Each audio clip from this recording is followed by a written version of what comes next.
मीठे बच्चे, बाप जो है, जैसा है, उसे यथार्थ रीति जानकर याद करना, यही मुख्य बात है। मनुष्यों को यह बात बहुत युक्ति से समझानी है। प्रश्न: सारे यूनिवर्स के लिए कौन सी पढ़ाई है जो यहाँ ही तुम पढ़ते हो? उत्तर: सारे यूनिवर्स के लिए यही पढ़ाई है कि तुम सब आत्मा हो। आत्मा समझकर बाप को याद करो तो पावन बन जाएंगे। सारे यूनिवर्स का जो बाप है वह एक ही बार आते हैं सबको पावन बनाने। वही रचता और रचना की नॉलेज देते हैं। इसलिए वास्तव में यह एक ही यूनिवर्सिटी है। यह बात बच्चों को स्पष्ट कर समझानी है। ओम शांति। भगवान उवाच। अब यह तो रूहानी बच्चे समझते हैं कि भगवान कौन है। भारत में कोई भी यथार्थ रीति जानते नहीं। कहते भी है मैं जो हूँ, जैसा हूँ, मुझे यथार्थ रीति कोई नहीं जानते। तुम्हारे में भी नंबरवार है। नंबरवार पुरुषार्थ अनुसार जानते हैं। भल यहाँ रहते हैं परंतु यथार्थ रीति से नहीं जानते। यथार्थ रीति जानकर और बाप को याद करना, यह बड़ी मुश्किलात है। भल बच्चे कहते हैं कि बहुत सहज है, परंतु मैं जो हूँ, मुझे निरंतर बाप को याद करना है। बुद्धि में यह युक्ति रहती है। मैं आत्मा बहुत छोटा हूँ। हमारा बाबा भी बिंदी छोटा है। आधा कल्प तो भगवान का कोई नाम भी नहीं लेते हैं। दुख में ही याद करते हैं, हे भगवान। अब भगवान कौन है यह तो कोई मनुष्य समझते नहीं। अब मनुष्यों को कैसे समझाए? इस पर विचार सागर मंथन चलना चाहिए। नाम भी लिखा हुआ है, प्रजापिता ब्रह्मा कुमारी ईश्वरीय विश्वविद्यालय। इससे भी समझते नहीं है कि यह रूहानी बेहद के बाप का ईश्वरीय विश्वविद्यालय है। यूनिवर्स के पढ़ने के लिए यूनिवर्सिटी है। अब वास्तव में यूनिवर्स के लिए तो एक ही बाप आते हैं। उनकी यह एक ही यूनिवर्सिटी है। एम ऑब्जेक्ट भी एक है। बाप ही आकर सारे यूनिवर्स को पावन बनाते हैं, योग सिखाते हैं। यह तो सब धर्म वालों के लिए है। कहते हैं अपने को आत्मा समझो। सारे यूनिवर्स का बाप है इनकॉर्पोरियल गॉड फादर। तो क्यों न इसका नाम spiritual university of spiritual incorporeal God father रखे। ख्याल किया जाता है ना, मनुष्य ऐसे है जो सारे वर्ल्ड में बाप को एक भी नहीं जानते हैं। रचता को जाने तो रचना को भी जाने।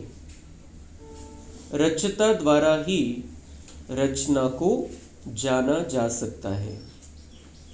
बाप बच्चों को सब कुछ समझा देंगे और कोई भी जानते नहीं। ऋषि मुनि भी नेति नेति करते गए। तो बाप कहते हैं तुमको पहले यह रचता और रचना की नॉलेज नहीं थी, अभी रचता ने समझाया है। बाप कहते हैं मुझे सब पुकारते भी है कि आकर हमको सुख शांति दो, क्योंकि अभी दुख अशांति है। उनका नाम ही है दुख हरता सुख करता। वह कौन है?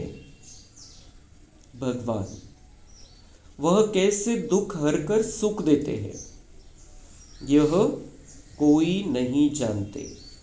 तो ऐसा क्लियर कर लिखे जो मनुष्य समझे। निराकार गॉड फादर ही यह नॉलेज देते हैं। ऐसे ऐसे विचार सागर मंथन करना चाहिए। बाप समझाते हैं मनुष्य सभी है पत्थर बुद्धि, अभी तुमको पारस बुद्धि बना रहे हैं। वास्तव में पारस बुद्धि उन्हें कहेंगे जो कम से कम 50 से अधिक मार्क्स ले। फेल होने वाले पारस बुद्धि नहीं। यह भी कोई समझते नहीं है कि राम को बाण क्यों दिखाए हैं। श्री कृष्ण को स्वदर्शन चक्र दिखाया है कि उसने सबको मारा, और राम को बाण दिखाए हैं। दोनों को हिंसक बना दिया है और फिर डबल हिंसक बना दिया है। कहते हैं उन्हों को भी बच्चे पैदा हुए ना। अरे वह है ही निर्विकारी देवी देवता, वहां रावण राज्य है ही नहीं। इस समय रावण संप्रदाय कहा जाता है। अभी तुम समझते हो हम योग बल से विश्व की बादशाही लेते हैं, तो क्या योग बल से बच्चे नहीं हो सकते? वह है ही निर्विकारी दुनिया। अभी तुम शूद्र से ब्राह्मण बने हो। ऐसा अच्छी रीति समझाना है जो मनुष्य समझे इनके पास पूरा ज्ञान है। थोड़ा भी इस बात को समझेंगे तो समझा जाएगा यह ब्राह्मण कुल का है। कोई के लिए तो झट समझ जाएंगे यह ब्राह्मण कुल का है नहीं। आते तो अनेक प्रकार के हैं ना। तो तुम spiritual university of spiritual incorporeal God father लिख कर देखो क्या होता है। विचार सागर मंथन कर अक्षर मिलाने होते हैं। इसमें बड़ी युक्ति चाहिए लिखने की। जो मनुष्य समझे यहाँ यह नॉलेज गॉड फादर समझाते हैं अथवा राजयोग सिखलाते हैं। यह अक्षर भी कॉमन है। जीवन मुक्ति, डीटी सॉवरेंटी इन सेकंड। ऐसे ऐसे अक्षर हो जो मनुष्यों की बुद्धि में बैठे। ब्रह्मा द्वारा विष्णुपुरी की स्थापना होती है।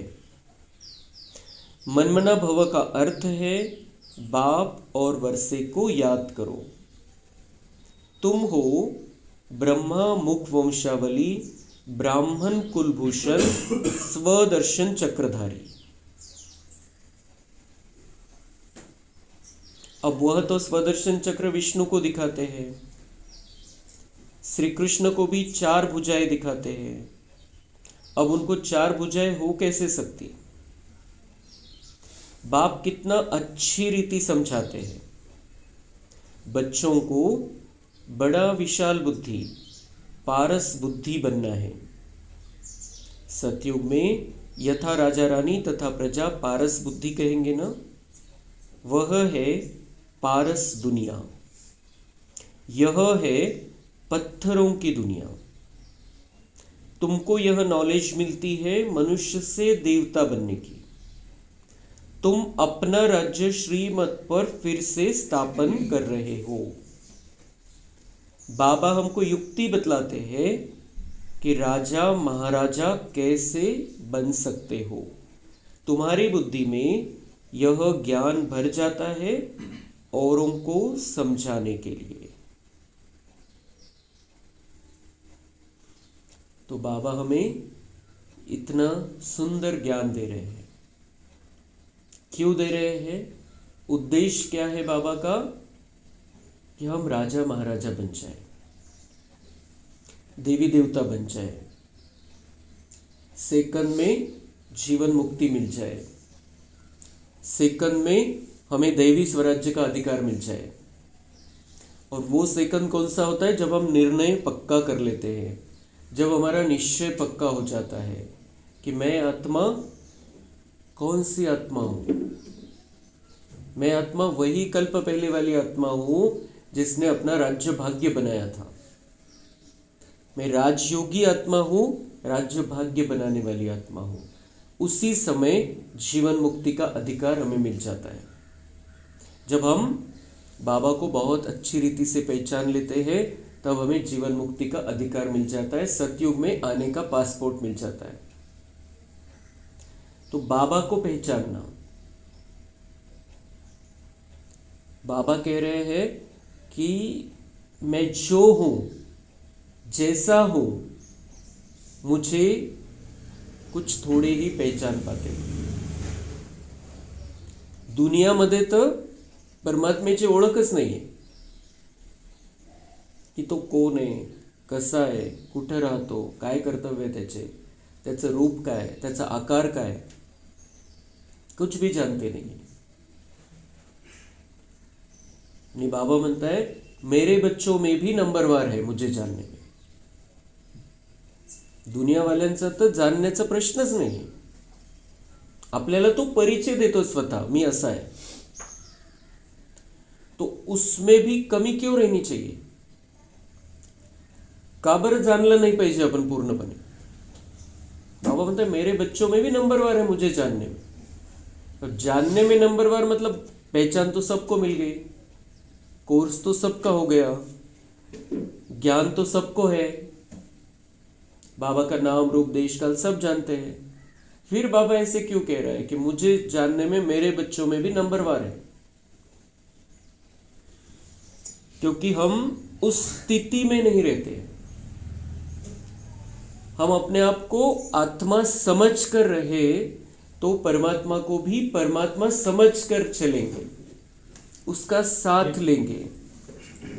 परमपिता परमात्मा जैसे निराकार ज्योति बिंदु स्वरूप है, उसको जानना वैसा कि वैसा।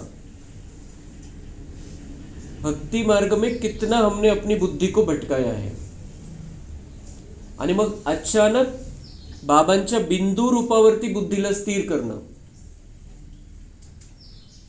ते संस्कार जे पडलेले द्वापर युगापासून भक्तीचे, इसमें भगवान को देखना है, उसमें भगवान को देखना है, ये भी भगवान है, वो भी भगवान है, तुम भी भगवान, हम भी भगवान, ये जो संस्कार पड़ गए हैं वो जल्दी से जाते नहीं है। इसलिए बाबा कह रहे हैं मेरे बच्चों में नंबरवार है। आपल्याला नंबर 1 मध्ये जर यायचं आहे तर बिलकुल क्लिअर पाहिजे, मी आत्मा, चमकता सितारा, छोटासा पॉइंट, छोटासा बिंदू, आणि माझा बाबा परमधाम मध्ये राहणारा छोटासा बिंदू। तो हम 2 मिनट के लिए इसका अनुभव करेंगे।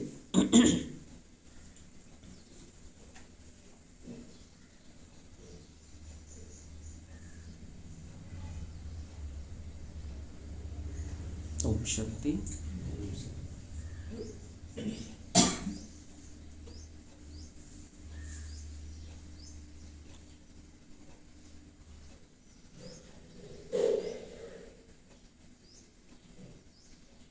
संपूर्ण 5000 वर्ष के कल्प में संगम युग पर मुझे पहली बार ये पता चलता है कि मैं आत्मा परमात्मा की संतान हूँ।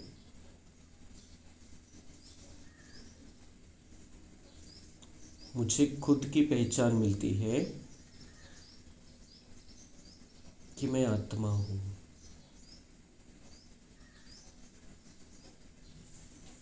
बघायचे स्वतःला मस्तकाच्या मध्यभागी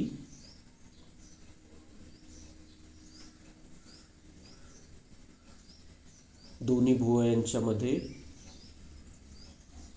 मी आत्मा,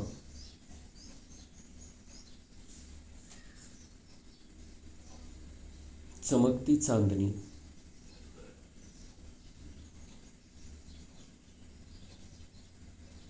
बिल्कुल सूक्ष्म,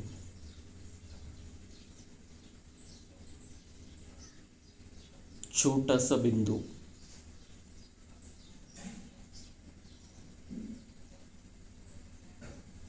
मैं प्रकाश स्वरूप आत्मा हूँ।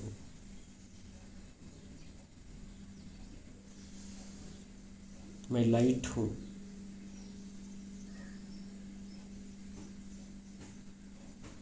मुझसे किरणें निकल रही है।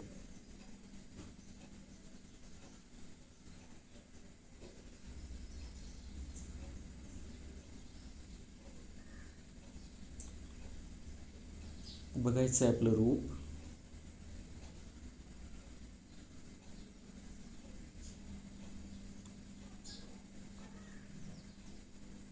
दिव्य बुद्धी बाबांनी दिलेली आहे। त्या दिव्य बुद्धीच्या आधाराने स्वतःचं रूप बघायचं आहे।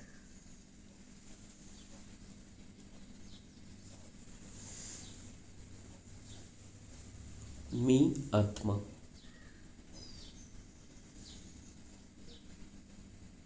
छोटासा बिंदू, चमकता सितारा,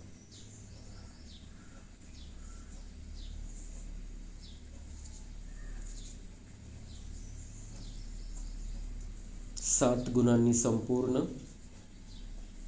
आणि विकार मुक्त।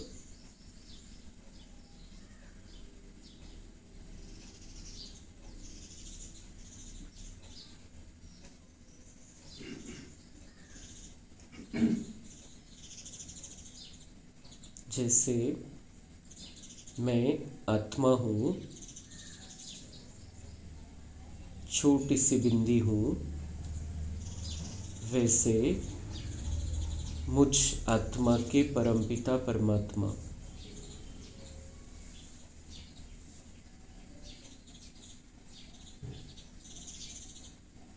छोटी सी बिंदी है। बघायचे मी आत्मा इथून मस्तकातून बाहेर पडून वरती जात आहे।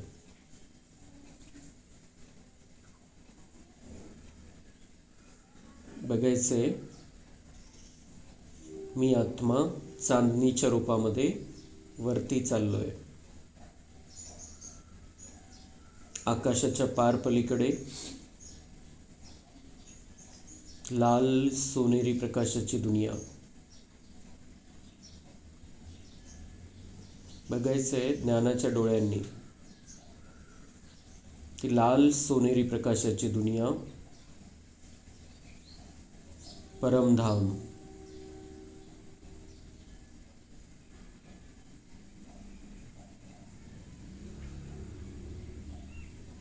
मी ओळखलंय हेच माझं घर आहे।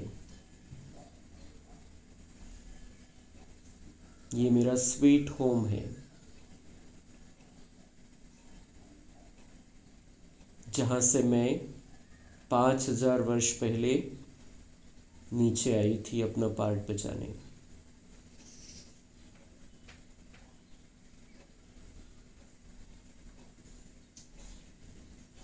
असीम शांति है यहाँ पर।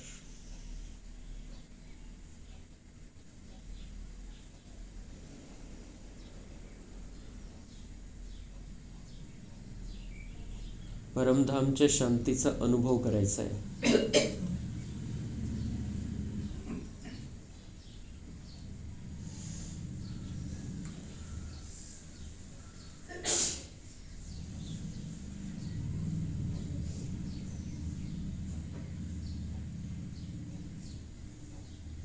आपण सर्व इथे बसलेलो शरीराने, सर्व आत्मा आपण वरती आहे.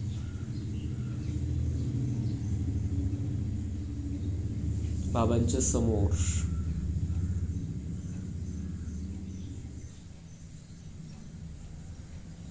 मी बाबांना ओळखलंय.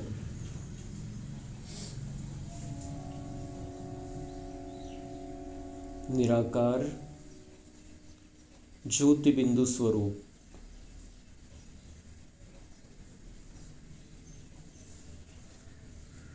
परमपिता परमात्मा,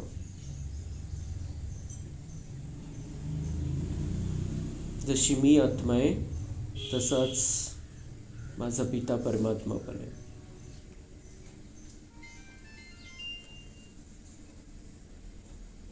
परमात्मामधून अतिशय सुंदर किरण निघत आहे.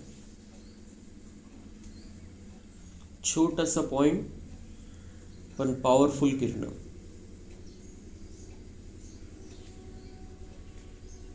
ती किरण दूर दूर पर्यंत जात आहे.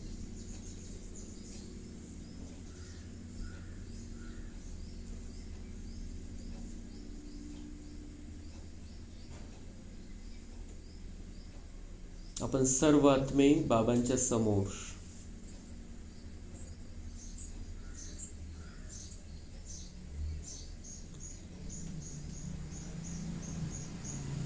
मी आता चांगल्या प्रकारे ओळखलंय की हेच माझे परमपिता परमात्मा आहे.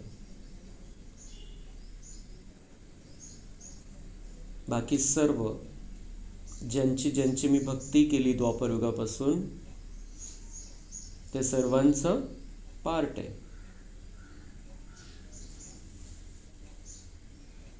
ते सर्व माझ्या बाबाचे बच्चे आहे. देवी देवतांमध्ये मी पण एक देवी देवता आहे.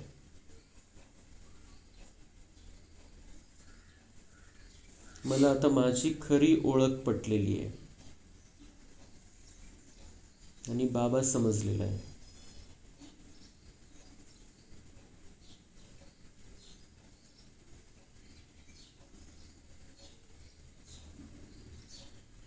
एकच परमपिता परमात्मा विश्वातल्या सर्व आत्म्यांचा पिता आहे.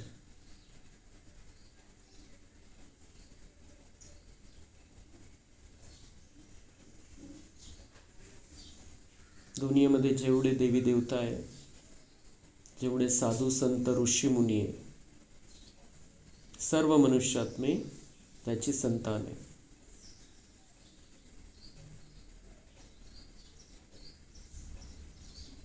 आता मी त्याला ओळखून खऱ्या अर्थाने त्याचा वारीस झालोय.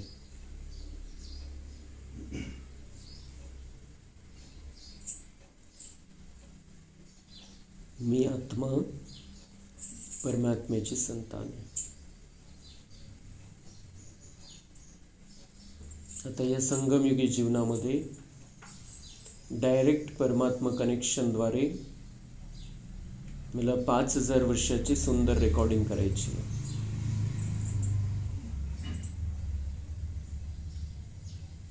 आता कुठल्याही व्यर्थ गोष्टीमध्ये न जाता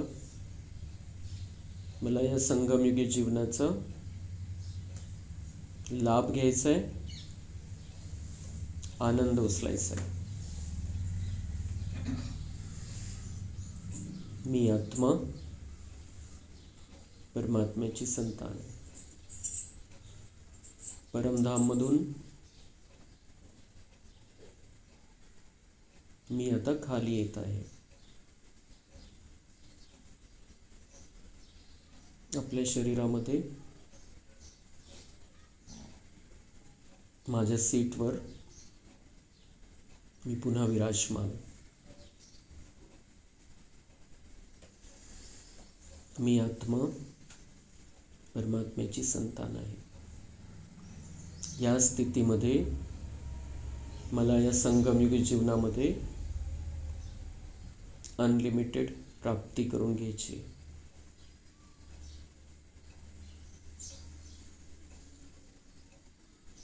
ओम शांती.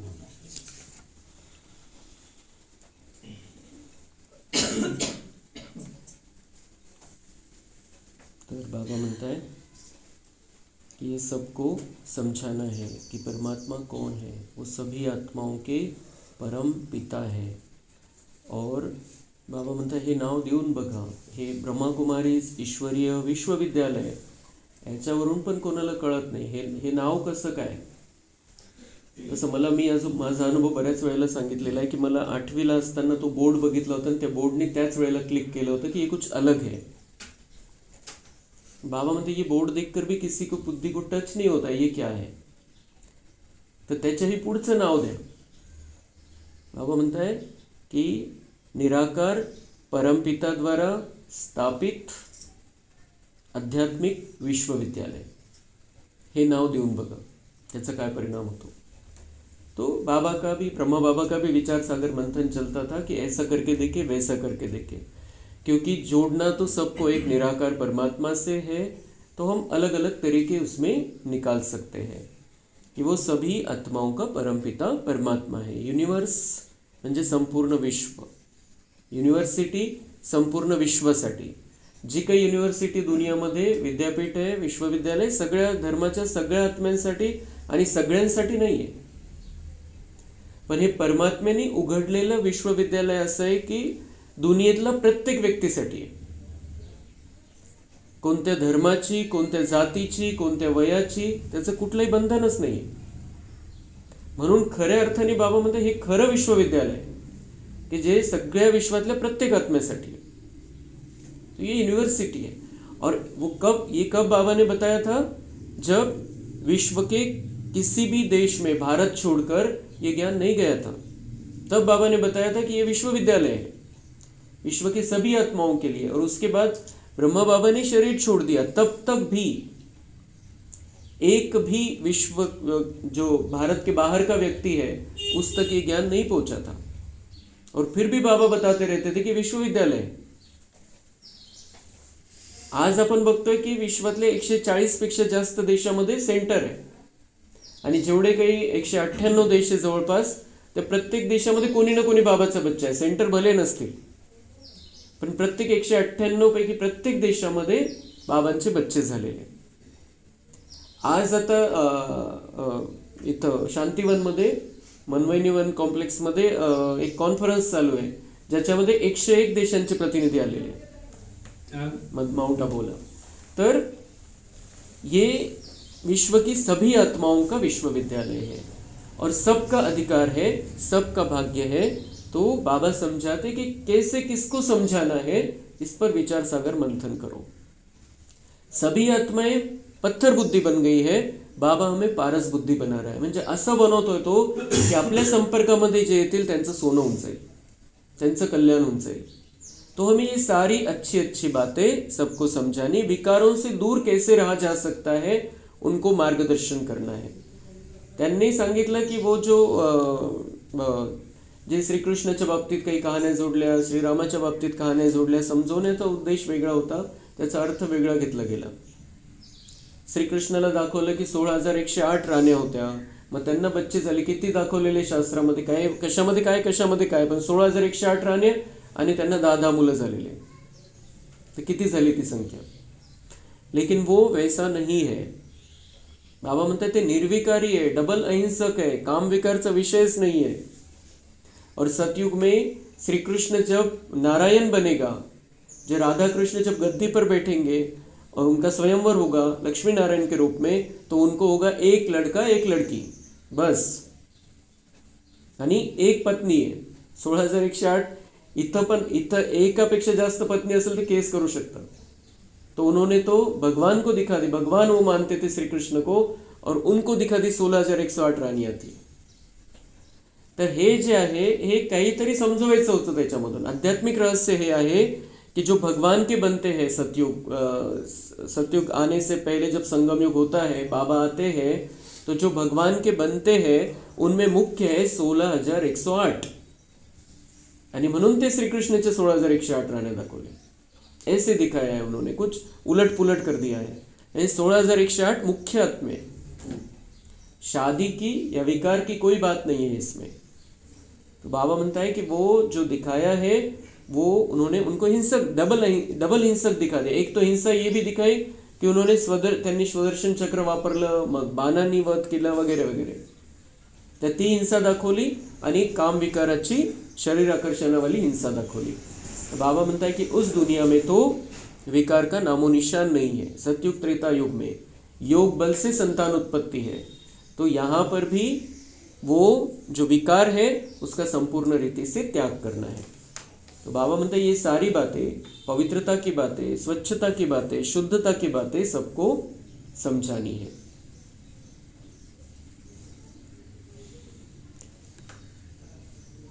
इस समय जनसंख्या देखो कितनी है. सतयुग में कितने थोड़े होते हैं. संगम तो है ना, ब्राह्मण तो थोड़े होंगे ना, तो थोड़े से ब्राह्मण होते हैं, क्योंकि सतयुग में संख्या ज़्यादा नहीं है.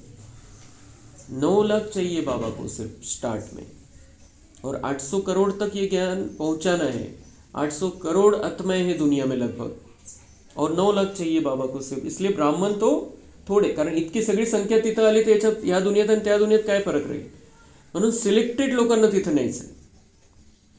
म्हणून आपण एक एक जो आहे लाखामध्ये एक एक, करोडोमध्ये एक एक, हा बिलकुल विश्वास पाहिजे. आणि तेवढ्या जिम्मेदारीने या मार्गावरती आपल्याला चालायचं आहे. बाबाने अशीच नाही निवडलेलं आपल्याला. अपन करोड़ों एक आत्मा है. ज्ञान इतना सुंदर है, हर एक ने लेना चाहिए, लेकिन उनको चुना ही नहीं है भगवान ने. उन आत्मा में क्वालिटी ही नहीं है.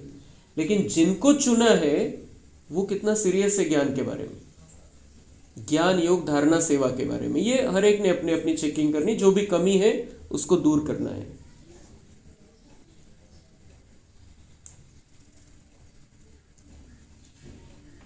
तो ब्राह्मणों का युग ही छोटा है. जो संगम युग है ये छोटा युग है.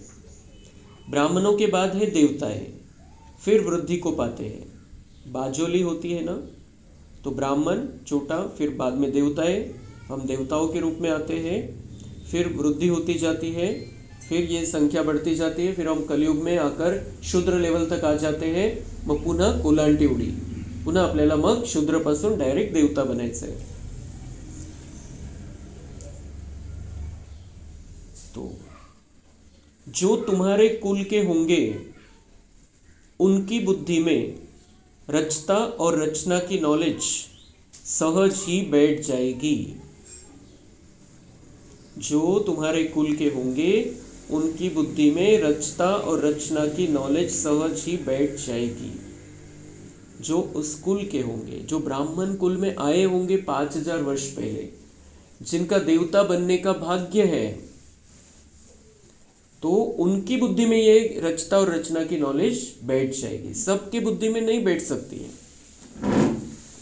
अभी हमने देखा कि यहाँ पर भी अभी जो कोर्स लिया हमने, 28 लोगों ने कोर्स किया, लेकिन जिनका भाग्य है वही यहाँ पर कंटिन्यू होते हैं. बाकी का भाग्य एक तो जागृत नहीं हुआ है, समय नहीं आया है उनका, या फिर उनका भाग्य ही नहीं है. वो सिर्फ प्रजा में आ जाएंगे. जिनका कोर्स हुआ 33 करोड़ में नंबर तो लग गया, लेकिन जो इस ज्ञान को लेंगे, मुरली सुनेंगे बाबा की, बाबा ने जो मर्यादाएं डाल कर दी है उस पर चलेंगे, तो वो आगे नंबर लेंगे. नहीं तो वो बस, और मुरली सुनते नहीं है रेगुलर, ध्यान से नहीं सुनते हैं, तो फिर वो वही हालत होने वाली है. इसलिए बाबा कहते हैं कि तुम्हारे कुल के होंगे उनकी बुद्धि में ये नॉलेज बैठ जाएगी. और कुल का ही नहीं है, मतलब ब्राह्मण कुल, उसमें भी ऊंचे थे ऊंची लेवल, तो फिर ये ज्ञान बुद्धि में बैठेगा ही नहीं, फिर वो आएंगे ही नहीं कंटिन्यू अप. लेकिन हमें निराश नहीं होना है. हर एक का अपना अपना समय होता है. उस समय पर आ जाएंगे, जब धक्के बैठेंगे तब आ जाएंगे. जैसे कल एक कहानी सुनी हमने कल शाम में, कि जो एक व्यक्ति उसने नई गाड़ी ली और वो बहुत उसके आनंद में है, खुशी में है, स्पीड में आगे जा रहा है, बहुत मज़े में है, एकदम मज़े से ड्राइव कर रहा है गाड़ी, और अचानक कांच का शीशा, वो उसका शीशा टूट गया पीछे वाला. तो फिर जब उसने गाड़ी रुकाई, उसने देखा एक बच्चे ने, छोटे बच्चे ने शीशा तोड़ा है. उसको पूछा क्यों, तो उसने कहा कि आपका ठीक है, आप जा रहे थे, लेकिन मेरा भाई बीमार है तो उसको अस्पताल पहुंचाने की ज़रूरत है, इसलिए मैंने ये तरीका अपनाया कि कोई गाड़ी रोकेगा फिर पत्थर मारने से। तो इसलिए उसने गाडी रोकी और उसको लेकर भी गया, हॉस्पिटल पहुंचाया। पण त्याने तो नंतर हा विचार केला की मीही असा धावतोय पळतोय जीवनामध्ये, कहीं भगवान को ये न हो जाए कि इसको पत्थर नहीं मारूंगा तब तक ये रुकेगा नहीं। हा जो प्रवास चाललेला आहे याचा, बस धावायचंय, हे करायचंय, हे करायचंय, ते करायचंय, ते करायचंय, भगवान पर ये टाइम नहीं आना चाहिए कि वो हमको पत्थर मारे और फिर हम रुक जाए। उसके पहले सब कुछ करते हुए स्टेबल माइंड से करना है। तो इसलिए अगर हम इस भगवान के कुल में आ गए हैं, ब्राह्मण कुल में आ गए हैं, देवता कुल में जाने वाले हैं, तो बहुत गंभीरता से इस मार्ग पर चलना है। जो ढीले ढाले हैं उनको भी चलाना है बहुत अच्छी रीति से, क्योंकि उनका भी भाग्य है, कहीं मिस ना हो जाए। तो उनकी शक्ल से भी मालूम पड़ जाता है कि यह हमारे कुल का है या नहीं। अगर नहीं होगा तो तवाई की तरह सुनेगा। मग आपण जेव्हा कोणाला इंट्रोडक्शन देतोय, काही समजून सांगतोय ज्ञानाविषयी, तो जर या कुलातला असेल, त्याचं काही ना काही भाग्य असेल तर लक्षपूर्वक ऐकेल, आणि जर या कुलाचा नसेल तर तवाई की तरह सुनेगा, म्हणजे इकडे तिकडे बघतोय, चाललंय, एका कानाने ऐकतो दुसऱ्या कानाने, आपल्याला लक्षात येऊन जातं की याचं लक्ष आहे की नाही, इंटरेस्ट येतोय की नाही। तो जो समझू होगा वो ध्यान से सुनेगा। एक बार किसको पूरा तीर लगा तो फिर आते रहेंगे। तो अगर हमें ये परखने की शक्ती होनी चाहिए उसको कितना समझाना है, किती वेळ वाया घालवायचा आपला। जर त्यांचं लक्षच नाहीये, ऐकूनच घ्यायचं नाहीये किंवा इंटरेस्ट दाखवत नाहीये, तो स्टॉप करून टाकायचं तिथल्या तिथं। सिर्फ ये काम है हमारा कि भगवान को ने ये बता देना और ये समय कौन सा चल रहा है ये बता देना, फिर उसका भाग्य। मग त्याला जर कंटिन्यू करायचं तर पुढचं ज्ञान। एक बार किसको पूरा तीर लगा तो फिर आते रहेंगे। कोई प्रश्न पूछेंगे और कोई अच्छा फूल होगा तो रोज आकर पूरा समझेगा। तो बाबा म्हणता है कि वो जिसको जो कोई प्रश्न पूछेंगे, क्लियर करण्यासाठी प्रश्न विचारायला पाहिजे, प्रश्न पूछेंगे, प्रश्न पूछने चाहिए। और कोई फूल है, कोई बहुत अच्छा फूल है जो सतयुग में फूल बनने वाला है, रोज आएंगे और पूरा समझेंगे, क्योंकि बाबा तो पूरा समझा देता है मुरली से। हमारे जो भी प्रश्न होते हैं, जो भी शंकाएं होती है, मुरली में आ जाती है, उसका समाधान हमें मिल जाता है।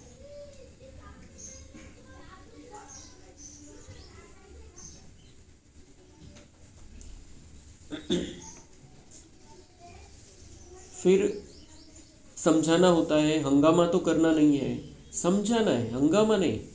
खूप वाद विवादामध्ये पडून नहीं समझवायचं, उसको जो जैसी भाषा समझ में आती वैसा समझाना है। उसके जो श्रद्धा है, आस्था है, उसको ठेस नहीं पहुंचानी है। वाद विवादामध्ये नहीं पडायचं है, संदेश जरूर द्यायचा है, हंगामा नहीं करना है। मग त्याच्यापैकी काही जे कच्चे बच्चे, जिन्होंने या फिर जो दूर से देखने वाले बच्चे, जिनको हम समझाते हैं कि आप भी ज्ञान लो, बाबा मतलब वो क्या कहेंगे, कुछ क्या कहेंगे, ईश्वर तुम्हारी रक्षा भी नहीं करते हैं, अब वह रक्षा क्या करते हैं सो तो तुम जानते हो। कर्मों का हिसाब किताब तो हर एक को अपना चुकतू करना है। बघा, तर काय म्हणतात ते, आपल्याला बिमारी आहे, तकलीफ आहे, परेशानी आहे, काही वादविवाद चालू आहे किंवा काही प्रॉब्लेम चालू आहे आपल्यासोबत, कोणी काही बोललं, कोई निंदा करतंय, अपमान करतंय, कोणी त्रास देतोय, तो वो जिनको हम समझाते हैं कि हम भगवान के बन गए हैं, हम भगवान के बच्चे बन गए हैं, इतना सुंदर ज्ञान हम ले रहे हैं, हम देवता बनने वाले हैं, तो आपले प्रॉब्लेम बघून ते काय म्हणतात, भगवान तो रक्षा भी नहीं करता है, तो हम क्यों आए वहां पर, भगवान तो रक्षा भी नहीं करता है। चांगला प्रश्न आहे ना त्यांचा हा, की मग कशासाठी यायचं, तुमचे प्रॉब्लेम तर संपलेले नाहीये, तुमच्या अडचणी तर जिथल्या तिथे आहे। एक गोष्ट याच्यामध्ये ही आहे की आपण प्रॉब्लेम मध्ये त्यांना प्रॉब्लेम मध्ये दिसतोय,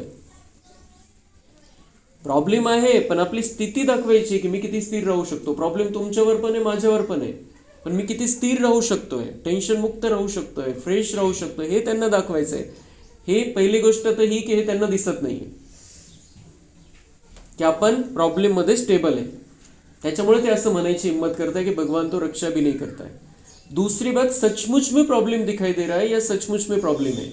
तो बाबा म्हणता है कि कर्मों का हिसाब किताब तो हर एक को अपना चुकतू करना है. ये तो बाबा ने आज तक किसी मुरली में नहीं बताया कि तुम मेरा बन जाओगे तो तुम्हारे सामने तुम्हारे कर्मों के हिसाब किताब आएंगे नहीं.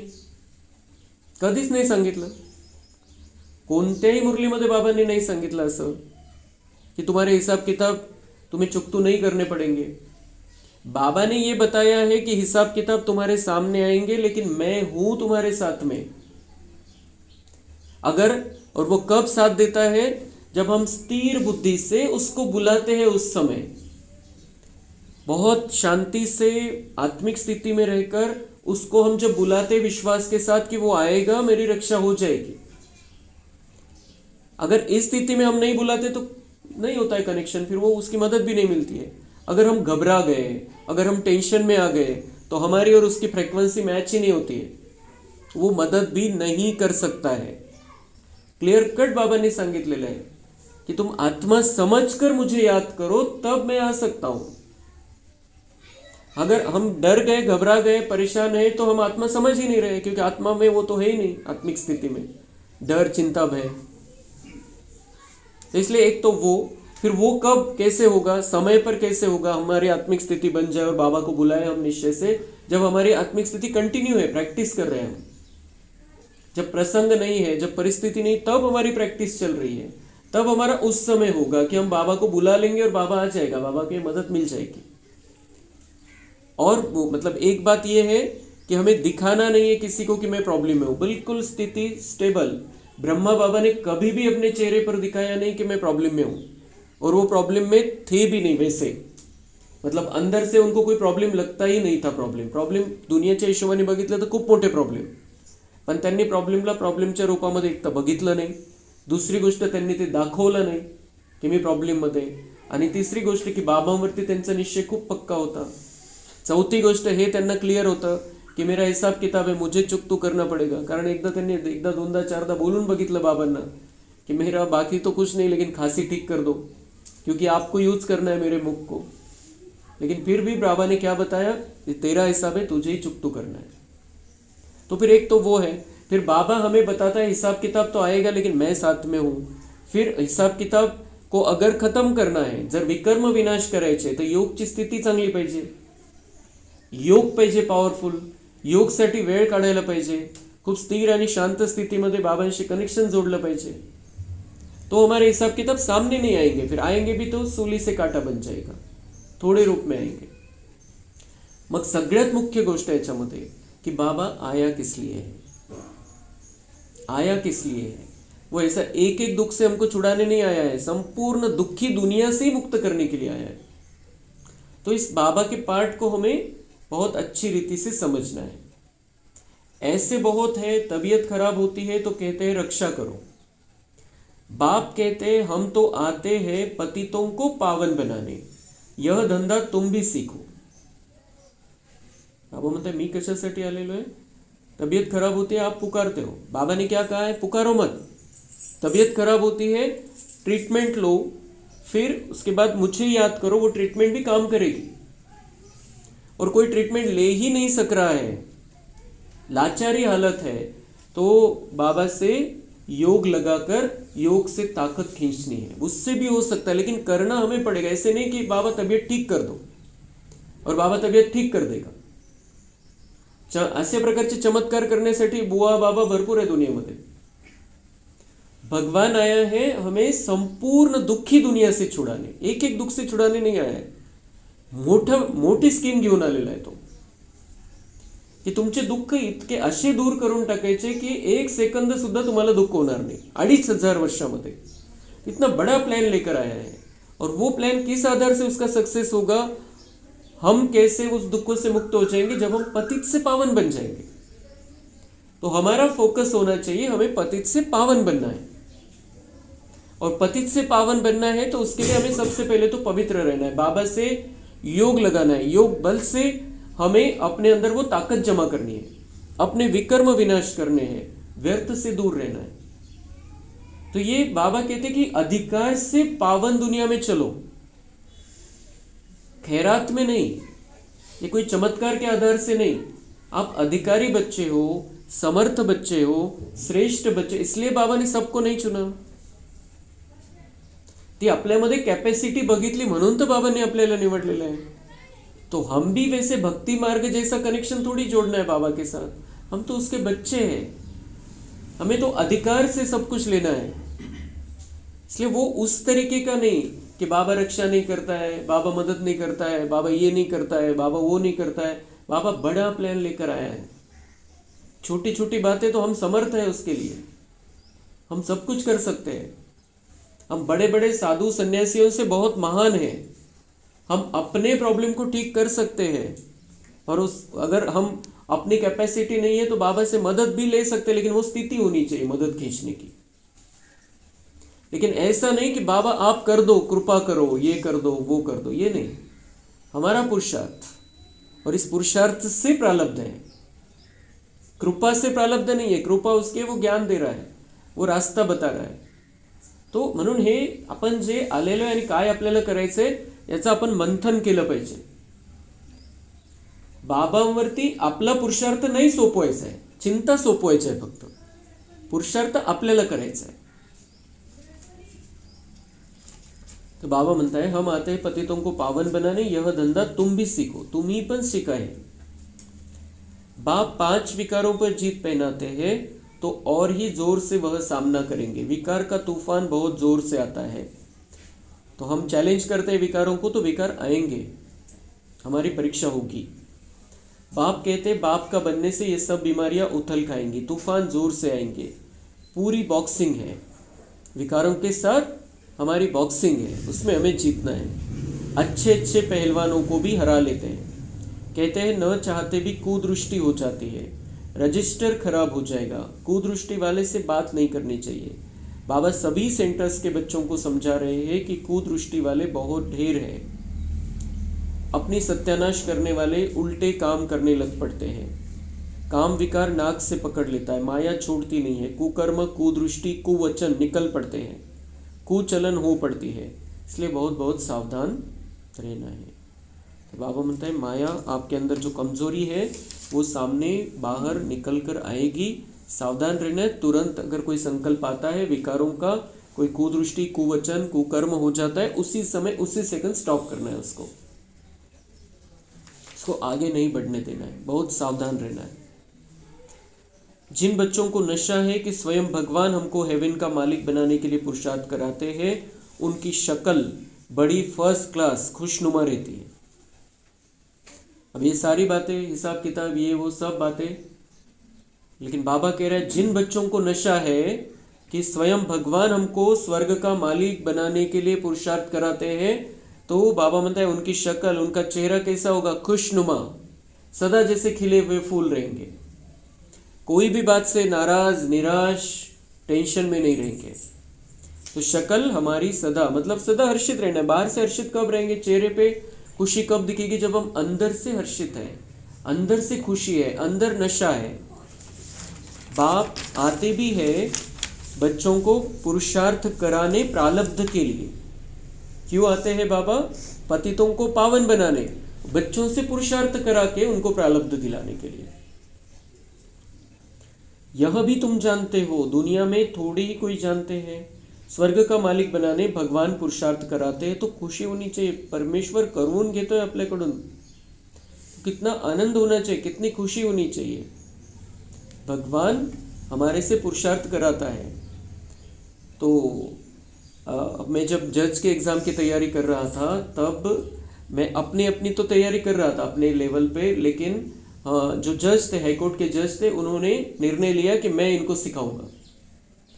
तो एक जस्टिस दाभोलकर थे, वो क्लास लेते थे, तो वो एक इतना नशा रहता था वो कि ये खुद पढ़ा रहे हैं हमें, खुद इतना बड़ा जज हमें पढ़ा रहे हैं, हमसे पुरुषार्थ करा रहे हैं जज बनाने के लिए। तो तेज बाबा म्हणता है कि वो भगवान स्वयं तुम्हें पढ़ा रहा है, पुरुषार्थ करा रहा है तुम्हारे से, तुम्हें कितनी खुशी होनी चाहिए। कि भगवान स्वयं तुम्हें पढ़ा रहा है। शक्ल बड़ी फर्स्ट क्लास खुशनुमा होनी चाहिए। बाप की याद से तुम सदैव हर्षित रहेंगे। बाप को भूलने से ही मुरझाइश आती है। बाप और वसे को याद करने से खुशनुमा हो जाते हैं। हर एक की सेवा से समझा जाता है। बाप को बच्चों की खुशबू तो आती है ना। सपूत बच्चों से खुशबू आती है, कपूत से बदबू आती है। बगीचे में खुशबूदार फूल को ही उठाने के लिए दिल होगी। अक को कौन उठाएंगे? बाप को यथार्थ रीति याद करने से ही विकर्म विनाश होंगे। हमें फूल जैसा बनना है, खुशबू आनी चाहिए, हमारे से बदबू नहीं फैलनी चाहिए। जो विकारों की दुर्गंध है वो हमारे से नहीं फैलनी चाहिए। जो सतो गुणों की सुगंध है, जो बाबा ज्ञान गुण और शक्तियाँ देते हैं, उनकी सुगंध हमें हमारे द्वारा फैलानी है। हम बाबा की बगिया के फूल हैं, हमें सदा हर्षित रहना है। अच्छा, मीठी मीठी सिक्की लधे बच्चों प्रति माता पिता बाप दादा का याद, प्यार और गुड मॉर्निंग। रूहानी बाप की रूहानी बच्चों को नमस्ते। हम रूहानी बच्चों की रूहानी बाप दादा को याद, प्यार, गुड मॉर्निंग, नमस्ते। वाह बाबा वाह, शुक्रिया बाबा शुक्रिया। वरदान है, चैलेंज और प्रैक्टिकल की समानता द्वारा स्वयं को पापों से सेफ रखने वाले विश्व सेवाधारी भव। आप बच्चे जो चैलेंज करते हो, उस चैलेंज और प्रैक्टिकल जीवन में समानता हो, नहीं तो पुण्य आत्मा के बजाय बोझ वाली आत्मा बन जाएंगे। तो प्रैक्टिकल जीवन में हम जो लोगों को समझाते हैं और माया को जो चॅलेंज किया है वो प्रॅक्टिकल में दिखाई देना चाहिए, ते दिसलं पाहिजे आपल्या जीवनामध्ये।